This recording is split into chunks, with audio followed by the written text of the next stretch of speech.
Hi everybody. So it's Saturday evening and I'm just in the mood to do some more videos. So I've got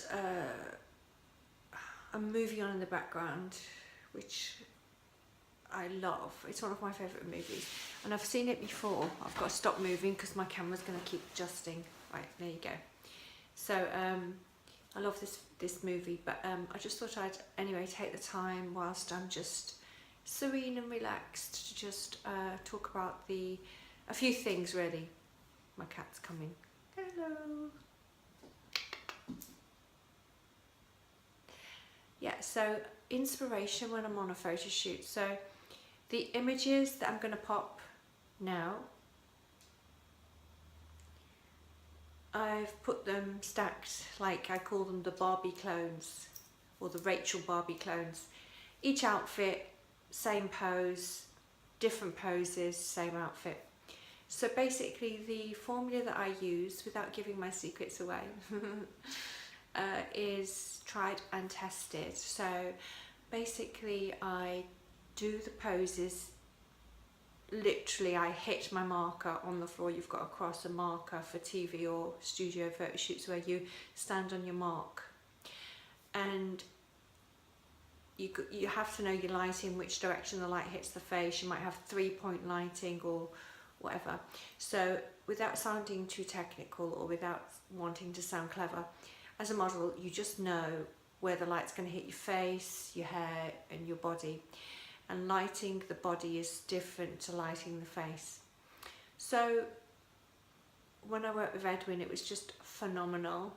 I was just so in my out of my comfort zone in terms of, actually no, that's not true. I wasn't out of my comfort zone. What am I trying to say? I was at home in my comfort zone as a model, knowing how to project in front of the camera, and the camera never lies. I love the camera, and so working with Edwin was just phenomenal in the respect that, as I'm thinking back, I was in my comfort zone, but the level of professionalism I like to bring to the shoot is out of my comfort zone. So I'm always pushing beyond the limits that I know that I can achieve and maintain or attain, whatever. So once we did a few shots, I like to work with the photographer and I say, where do you want my eye lines? So the camera's here, you might look a little bit off camera that way or that way.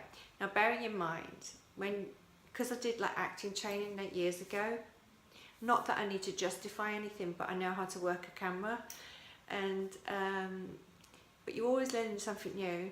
So I like to know where my eye line is best. It's usually just over the shoulder of the photographer. So say the photographer's doing you straight like that, you're best looking slightly that way. So you see my shoulders here, you're best looking in that direction, just there, and sort of eye line level. So that's the eye line, or that way. So I find that that just slightly looking off camera that way or off camera that way just works really well. The iPhone's only got a tiny dot, so it's really difficult to show you what I mean. But anyway, so I hit my mark, I nailed it, and straight away when I look back, you know, when you do a video, music video, you do playback. Well, when you're shooting in the studio, you do playback, you just look at the images, and I was like, yes, you've nailed it, you've nailed it. It was like, wow.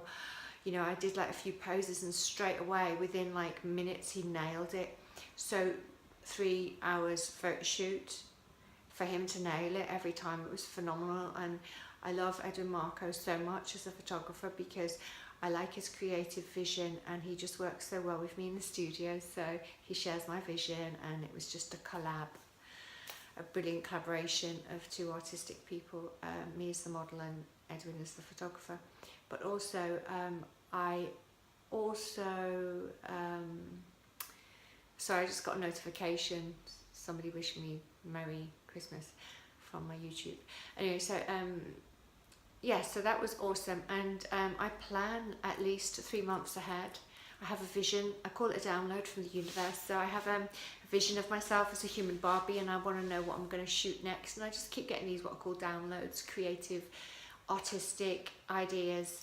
I work with it, and it takes time, and it just comes to me. You know, I might be driving the car, or I might be at my flat doing something, or I might be doing an errand, or doing office work, or writing even, whatever, it doesn't matter. And then all of a sudden I get these ideas, like it's almost like a computer program in my head being switched on. And then I love this actor, and then I get the flash of inspiration, I photograph it in my head, and then I remember that picture, photographic memory, and then I think, how am I going to recreate what I can see in my head? So I form a mood board, a storyboard, just like you do in music videos, movies, adverts, whatever. You've got a beginning, middle and end, and you've got all the outfits, the props, the lighting, the storyboard, the characters. So I am the character as a human Barbie, so just being myself. So my reality is the storyboard, and that's it really. So yeah, and obviously Barbie's my biggest inspiration. But it's nice to talk creatively with you guys, and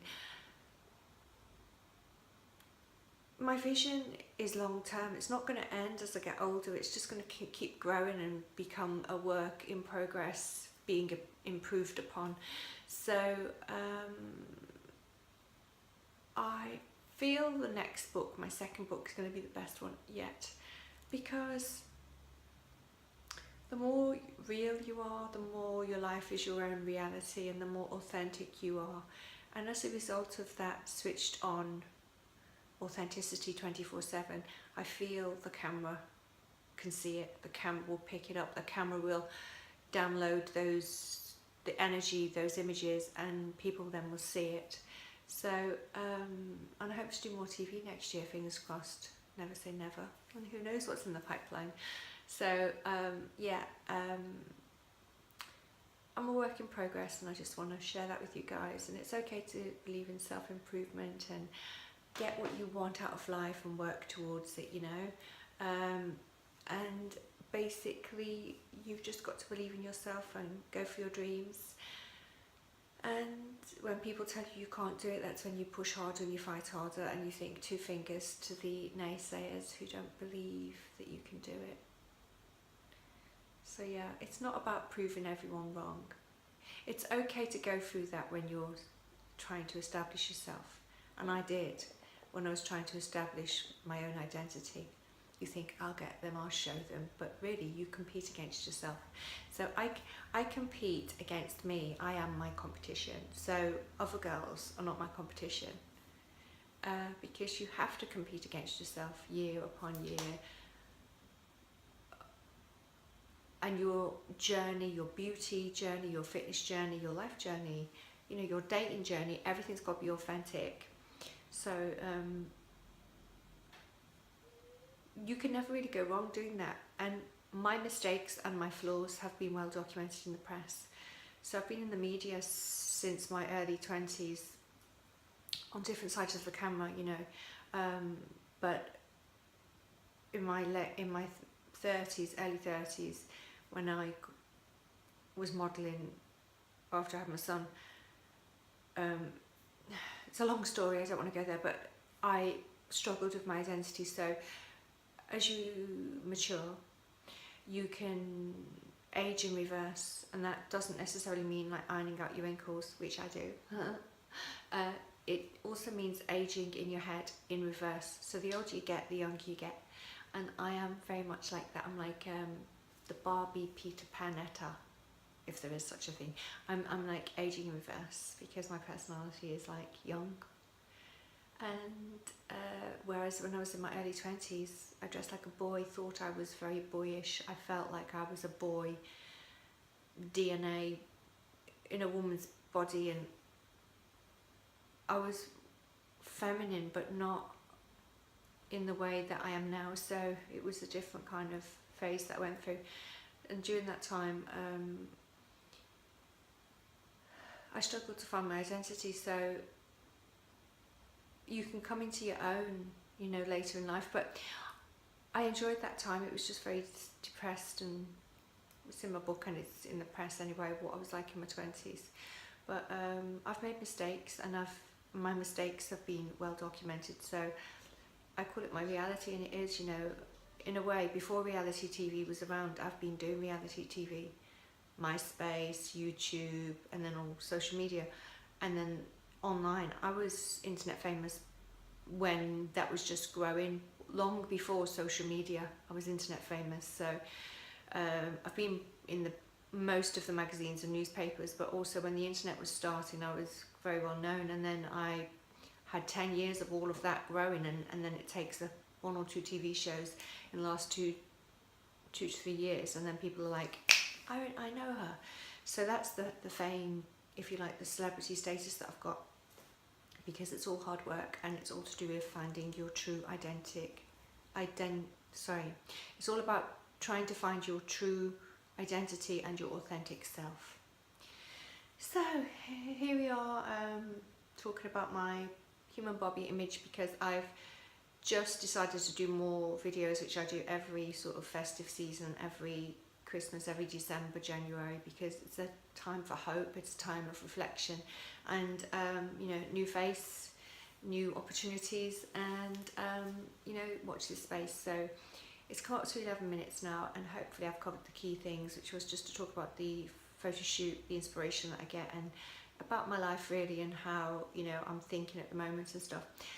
My dating life is kind of non-existent. It was a bit of fun, I had a bit of fun playing around here and there, but it is what it is, and I'm still on the search for my Ken. But I've got my facelift done 3 days ago, as you can see in the previous videos. So don't forget to subscribe. I never ask for that, because I do YouTube for people to just have links, you know, the media to have links, which they use sometimes. But yeah, it'd be good to have some more subscribers really, and get some positive interaction with the public. And so I'm going to sign off now. I've got to go out and get some milk, and it's like 9 o'clock on a Saturday, and I'm thinking, oh my god. Okay, so I've got to get a few groceries, and then I'll watch a movie, whatever movie's on. Christmas movies all on, and tomorrow is Christmas Eve. So signing off and saying peace and love over the festive season, and I'll do another video tomorrow. Barbie love and hugs. Bye guys.